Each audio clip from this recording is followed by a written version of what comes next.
Eu vos digo que se eles se calarem, as pedras é que falarão.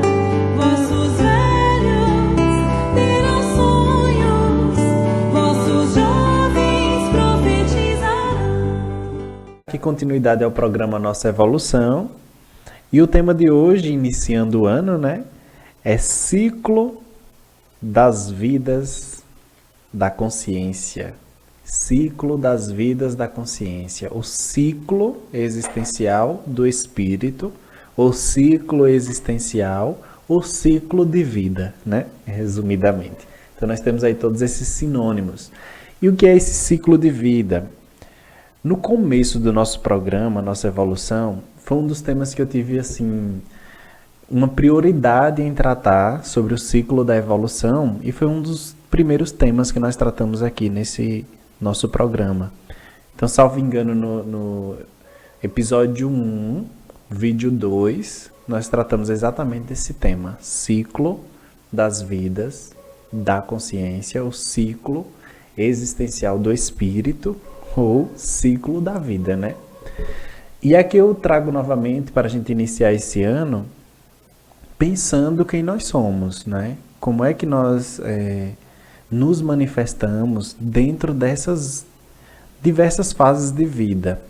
Nós presumimos que existem duas, a fase no plano físico, quando eu estou encarnado, e na fase que eu estou desencarnado.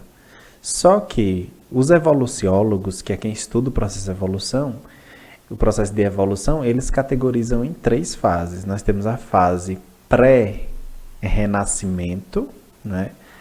Durante a vida física e pós-nascimento. Também a gente chama esse ciclo de ciclo multi-existencial, né? Ou seja, eu existo e me manifesto em diferentes fases. E é natural que essa divisão ocorra, porque naturalmente nós não somos os mesmos antes de nascer e depois de nascer, né? Em que pese nos manifestarmos no mesmo corpo, nós tivemos aí entre uma fase e outra toda uma encarnação. Retorno à vida física, não é? Ativação de um novo corpo humano, um novo corpo energético, que como vimos aqui também na nossa conversação, no universo só existe consciência e energia, porque a matéria é só uma vibração, uma forma de se manifestar da energia, né? E nós vimos aqui que antes do nosso nascimento, nós éramos uma consciência já retornada de uma outra vida, né? E que no plano espiritual, em tese, nem todos são assim, mas é para ser assim, o ideal é que seja assim, nós somos totais, nós temos nossa memória total. Todas as nossas habilidades estão disponíveis no nosso cérebro espiritual. Todas as nossas memórias de todas as nossas vidas. São milhares de anos, milhares de experiências, milhares de superações. Imaginemos nós quantas habilidades nós não temos dominados durante todo esse processo. Quantos idiomas, quantas vivências diversas. Também tem os lados negativos, né? Por quantas guerras passamos, tanto do ponto de vista como soldado da linha de frente, como plebeu, ou como o ditador, quem ordena, quem estava no poder, né?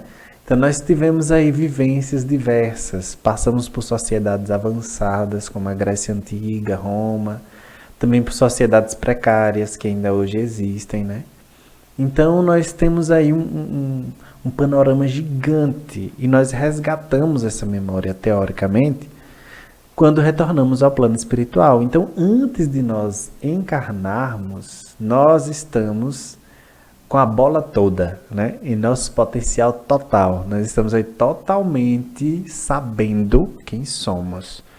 Só que mesmo com nossa memória total, nem sempre nós sabemos quais são quais são os mecanismos de evolução, nem qual é o nosso papel dentro de todo esse mecanismo. Então nós não entendemos muito bem ainda como é a nossa influência e qual é o nosso papel dentro desse grande mecanismo da vida, né? E aí seres com um grau, um nível mais elevado que o nosso, que já teve essas vivências, é quem coordena o nosso processo de reencarnação, né? Quando já temos lucidez total, aí nós também participamos. Mas antes do nosso encarne, nós temos domínio total de quem somos, teoricamente. Quando reencarnamos, ou quando nos conectamos a um corpo físico, há um restringimento da nossa personalidade total. Nós deixamos de saber tudo o que nós sabemos. Passamos pelo triste e enfadonho processo de esquecimento, né? E aí nós esquecemos nossos talentos, nossas vocações, nossas predisposições. E aí recebemos a influência da genética dos nossos pais, que nos transmite caracteres físicos, até doenças também, mas também qualidades, né? Força, disposição. Recebemos a influência do meio onde somos criados, e aí na infância nós aprendemos como consciência a controlar esse corpo e a poder trabalhar com esse novo corpo. Como caminhar, como correr, como se alimentar, tudo a gente aprende novamente. E aprendendo com esse corpo novamente, nós aprendemos a controlá-lo, né? Que sempre é um corpo novo, diferente. Às vezes a gente troca até de gênero, né? Já na adolescência, nós começamos a nossa integração social. Nós começamos a perceber o outro, sentir atração pelo outro, viver com os outros, e aí a gente já começa a ter vergonha dos outros, né, também. Processos bem interessantes da adolescência, que é a fase de introdução na vida social, propriamente dita. E depois vem a maturidade humana. E depois da maturidade humana, que aí começa na adultidade, mas nós só somos maduros totais na velhice, quando recuperamos, e durante todo esse processo de vida nós vamos recuperando aos poucos quem nós somos, a nossa personalidade do passado, alguns talentos, e nós vamos escolhendo, de certa forma, né, com base nas nossas vivências, os dons e as vocações que a gente vai desenvolver nessa vida com base na nossa programação existencial. E essa programação, como dito, às vezes é feita quase sempre tem a participação do orientador evolutivo, e nós participamos dela consciente e às vezes inconsciente, né? Esse ciclo de vida, ele acontece sempre, ele se repete constantemente, né? E nós temos aí basicamente uma análise ou uma indagação de quanto tempo é que dura cada vida, ou quanto tempo é que dura cada fase, né? A gente pode criar estimativas, mas só saindo do corpo e monitorando nossas vidas passadas para a gente saber quanto tempo a gente passou, tanto no plano espiritual quanto no plano físico, e entender quais foram as motivações, né, que permitiu a gente ficar mais tempo lá ou aqui. E dentro também da fase da maturidade humana, do nosso nascimento até o nosso desencarne, nós vamos recuperando essas memórias e habilidades que nós temos no plano espiritual total, né? Acontece que o que faz desencadear um talento ou outro é o cenário que a gente nasce. É o cenário que a gente nasce e normalmente as pessoas com quem a gente nasce. Por exemplo, eu tenho uma hipótese que eu tive uma vivência na Espanha. E nessa vivência na Espanha, eu também tenho a hipótese que eu fui uma espécie de cigano, que hoje em dia o povo chama de hippie, né? Era bem equiparado. E como cigano eu tocava instrumentos de corda. E aí nessa encarnação eu encontrei algumas pessoas que também conviveram comigo naquela época. E eu nunca tinha contado para certas pessoas dessa memória, dessa retrocognição que eu tive, dessa memória que eu não sei nem em que século passou, que ainda estou investigando. E de ter pessoas que eu conheci recentemente que elas sonharam comigo exatamente nessas circunstâncias. Tocando violão, em praças públicas, em locais assim bem de boa, bem tranquilo. Acho que eu ainda trouxe para essa vida essa tranquilidade. Essa tranquilidade de ser hippie, né? Despreocupado com o mundo. Ai, ai, mas mesmo assim, essas pessoas que nasceram próximas de mim, como elas me relembram esse cenário de vidas passadas, de uma vida específica, então é muito mais fácil eu recuperar essas memórias e esses talentos que eu tinha. Só que eu tive um impulso na adolescência para uma propensão a desenvolver de novo, estudar instrumentos de corda, estudar música, mas tinha um outro chamado, como nossos amigos evangélicos chamam, né? Eu tinha um outro chamado, um outro ministério para assumir, mas eu tinha a parte intelectual me chamava mais, era mais forte. E aí eu não podia me distrair com música, com musicalidade, porque eu também poderia regredir, querer revivenciar o que eu já teria vivido em outras encarnações, que é o processo da boemia, né? De ser um bom vivant, de viver despreocupado com o mundo. E nessa encarnação não seria bem minha prioridade. Então, nesse meu ciclo existencial, como eu sinto que a minha programação existencial tem mais a ver com o esclarecimento, com a difusão do conhecimento, com o estudo, não foi muito lógico para mim ir para reviver a questão musical e desenvolver os instrumentos de corda. Mas por que, por exemplo, que eu não desenvolvo falar mandarim, sendo que eu também tive retrocognições, que eu tive algumas vivências lá na China? Porque não tem ninguém ao meu redor que fale ou que desperte em mim coisa do gênero e que não tem sido útil para minha missão de vida até o momento, né? Mas talvez havendo, e eu tendo contato com pessoas que viveram comigo naquela mesma época, naquele mesmo local, nem sei se a linguagem era mandarim naquele tempo, né? Naquela região que a gente teve uma vivência, talvez desperte os costumes. Às vezes eu tenho algumas intuições tipo de chás, de alimentos, que não é comum aqui no Brasil, mas que eu tenho lembranças, tenho vontades, e aí quando eu vou pesquisar, são de costumes de outras culturas, que não a nossa. Aí vai me desencadeando hipóteses, confirmando e afirmando outras. Então as nossas memórias, os nossos talentos, normalmente são melhor lembrados quando nós estamos perto de pessoas que provoquem essas memórias, naturalmente, né? Se você ouvir uma música de sua infância, você lembra mais fácil dos episódios que lá ocorreram. Se você está perto de pessoas que você conviveu na infância, você lembra com muita mais facilidade do que você viveu na infância, né? Então é um processo natural. E há um outro probleminha. A nossa memória do corpo físico, ela é limitada, né? Mas ela tem uma pequena conexão com a nossa memória espiritual. E aí a gente tem quando a gente consegue romper essa brecha que há entre um e outro, a gente consegue acessar as memórias espiritual, sua memória espiritual, e relembrar desses acontecimentos da vida passada. Então, para você romper essa barreira, alargar essa conexão entre a memória física e a memória espiritual, às vezes requer uma força muito grande energética. Tem que ter uma motivação. Às vezes o sentimento que você tem por uma pessoa desencadeia isso, né? Às vezes a perda de um ente querido também desencadeia memórias do passado. E sempre que surgiram essas memórias para mim do passado, foi em momentos de tentativas de ajudar os outros.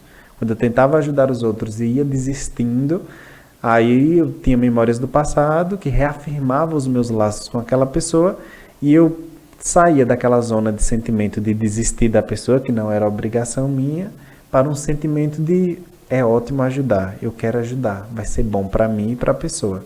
Então foram questões bem pontuais, de memórias bem pontuais e bem específicas para que pudesse me ajudar a ser mais útil às pessoas ao meu redor, que surgiram naquele momento com problemas, e que facilitou o meu processo de ajuda, me motivou, me deixou mais energizado para resistir um pouco mais, e aí acabou sendo positivo. Então, essas memórias acontecem e a gente relembra. Faz parte das nossas vidas. Só que com um novo corpo, uma nova genética, um novo meio, eu sou uma nova pessoa. Jamais vocês verão a outra personalidade como a que vocês são hoje, né? Jamais isso vai se repetir. Porque é um corpo diferente, é uma personalidade diferente, é um meio diferente. Então é interessante que a gente aprenda ao máximo com essa nossa nova experiência, com este novo corpo, e otimize o máximo o nosso processo de crescimento e de evolução. Como dito antes, passamos períodos encarnados e períodos desencarnados. Normalmente nós temos algumas condições que favorecem a gente retornar ou não. Como dito em programas anteriores, nós temos os nossos débitos naturais com os nossos laços evolutivos, né? Com os nossos amigos, que a gente chama isso de grupo karma.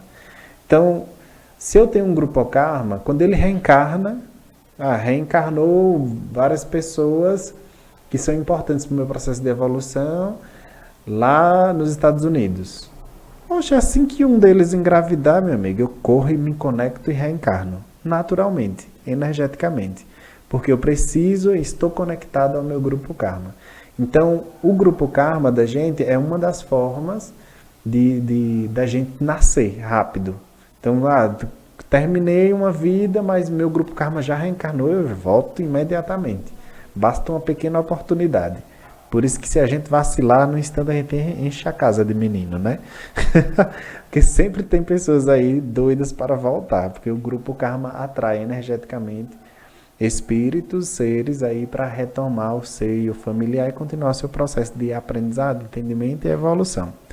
Então, quando eu reencarno mais motivado pelo meu grupo karma, pelas minhas pendências que eu tenho, eu passo mais tempo encarnado do que desencarnado. Meu período no plano espiritual é bem curtinho, só passo lá e volto, rapidamente. Tem gente que mal desencarna, já está encarnando, né? Mais rápido que um animal. Um outro fator que me faz passar mais tempo lá ou aqui é a complementariedade. O que seria uma complementariedade? Eu estou no meu grupo karma e já comecei algumas missões na minha vida. Estudar um fator específico. Ou comecei a desempenhar uma função assistencial. E desencarno bem no meio. Né? Comecei a escrever livros, obras de esclarecimento. Desencarnei. Aí eu reencarno rapidamente para dar continuidade àquela obra, àquele ensino, àquela instituição, àquela missão que eu estou desempenhando ali, que vai ajudar a mim e a várias pessoas. Então, quando você começou uma missão em uma vida e ela fica incompleta e você completa em outra, também você volta rápido. Você passa pouquíssimo tempo no plano espiritual e mais tempo encarnado, porque você tem que complementar a sua encarnação. Um exemplo de completista que a gente tem, que a gente considera, é Chico Xavier. Começou a missão dele em outras vidas e voltou um tiquinho rápido para dar continuidade. Senão, você tem que pegar o bonde andando, né? Senão passa e você perde a hora, perde o time, perde o tempo. Também tem a questão da atividade que você desempenha. Às vezes você desempenha uma atividade nobre, uma atividade que tem um impacto social interessante, também você volta. Ou atividades libertadoras, né? Luta por direitos humanos, luta por vários tipos de atividades aí, inclusive assistencial, mas que você esclarece os outros. No processo evolutivo você acaba também retornando um pouco mais rápido. Só que a atividade já requer um pouco mais de especialidade, né? Então você passa mais tempo desempenhando sua atividade, mas também quando volta para o plano espiritual, você já estuda outras formas, você estuda aquela forma de ser em outros planetas, em outras realidades, para ver se você otimiza e melhora a forma de ser aqui na Terra, não só sua, mas dos outros. Você vê que você vai saindo do grupo karma, que você está preocupado com você e com o seu grupo, pois vai para complementar suas missões, então o foco é você. Depois você vai para a atividade, que o seu foco já começa a ser o outro. Você já está agora preocupado com o outro. Toda vez que você está preocupado com o outro, você chama a atenção da espiritualidade. Quando você chama a atenção da espiritualidade, você ganha senhas para participar de cursos no plano espiritual. Se você vai fazer cursos no plano espiritual, mais tempo você vai passar no plano espiritual e menos encarnado. Então você reencarna, faz aí seus trabalhos, às vezes passa 100, 200 anos no plano espiritual sem precisar reencarnar, porque você está se aperfeiçoando. Aí você reencarna, traz aí uma inovação científica, uma inovação na ajuda aos outros, e você acaba crescendo e desenvolvendo bastante os seus irmãos, seus amigos e todo o grupo evolutivo. Então, a atividade faz com que a gente desempenhe bastante e cresça bastante. Então, a gente já começa a se soltar do nosso ego né? E começa já a pensar no outro. Então, a atividade é o que a gente tem de mais nobre. E aí você, quando começa a desempenhar essas atividades, você começa também a expandir a sua forma de conhecer, você já começa a participar do planejamento da sua vida, você começa a ter uma agenda, tanto física quanto extrafísica, uma pauta do que é que você precisa fazer, do que é que você precisa estudar, e você planeja a sua vida não mais só, você consulta as pessoas que lhe amparam, né, o que a gente chama de guias espirituais ou mentores, né? Só que guia e mentor, a gente é um pouco cego, a gente não participa do processo. Já o orientador espiritual, ele respeita a nossa convicção e nos auxilia. Mas os nomes são bem parecidos. É porque um é científico, o outro é vulgar, né? Ou é mais do conhecimento da literatura espírita. Então, um amparador seria um guia. Só que guia, para a ciência da conscienciologia, guia é o guia cego, é aquele que tenta lhe ajudar, mas ele não está preocupado com as consequências do ato dele. Ele quer lhe ajudar a qualquer custo. Ele pensa que está lhe fazendo bem, só que como ele não tem conhecimento do geral, do todo, ele pode estar errando em lhe estender a mão ou tentar intervir no seu processo evolutivo. Então a diferença de guia para um amparador é essa. E o amparador, ele nunca impõe a você o que fazer, ele sugere. Se você não o fizer, ele entende, respeita e espera a próxima oportunidade. Então é muito sutil, você precisa estar um pouco leve e um pouco atento para perceber as intervenções do orientador evolutivo e dos amparadores. Normalmente amparadores também são técnicos, são seres especializados na tarefa de assistência, de ajuda aos outros, que se acopla com você, se conecta energeticamente com você para ajudar os outros. Então todos nós temos amparadores, naturalmente. Existem amparadores de função. Eu sou o diretor de uma empresa que ajuda muita gente. Existe um amparador de função, um especialista só naquilo. A partir do momento que você assume aquele cargo, automaticamente você recebe um amparo diferenciado. E aí você pode pesquisar e ver se as pessoas de fato sentem isso quando assumem algumas funções que são extremamente assistenciais. Elas têm uma intervenção, mas não é intervenção para tirá-las do comando, mas sugestões diferenciadas para que ela possa desempenhar da melhor forma o seu cargo. Se ela tiver predisposta, se ela não tiver, respeita-se, não é? Porque não aqui é uma das leis que rege aí o mundo físico e espiritual, que é essa não intervenção, né? Então, quando você começa a desenvolver essas atividades, você tem uma propensão muito maior de promover uma evolução e de diminuir o seu período na vida física. Você passa mais tempo na vida extrafísica. E assim, pode trazer desafios quando você passa muito tempo na vida extrafísica, porque você se acostuma com o corpo que nós nos manifestamos no plano espiritual, que é o perispírito, né? Então, com o perispírito, nós acabamos nos adaptando a ele é mais leve, sutil, volita ou levita, né? Então, ele se transporta muito mais rápido, os pensamentos são muito mais rápidos, as conclusões são mais rápidas, as energias são diferentes. Então, quando a gente reencarna, a gente acaba sentindo falta da realidade espiritual, como ela é. Aí tende a ser um pouquinho desgastante o retorno da consciência que passa muito tempo no plano espiritual. Mas aí é o desafio que a gente tem como consciência, que é exatamente dominar a vida energética, né? Dominar os processos para usá-los de forma favorável ao nosso discernimento e ao nosso crescimento. E isso leva aí os séculos que tem, né? Então, assim,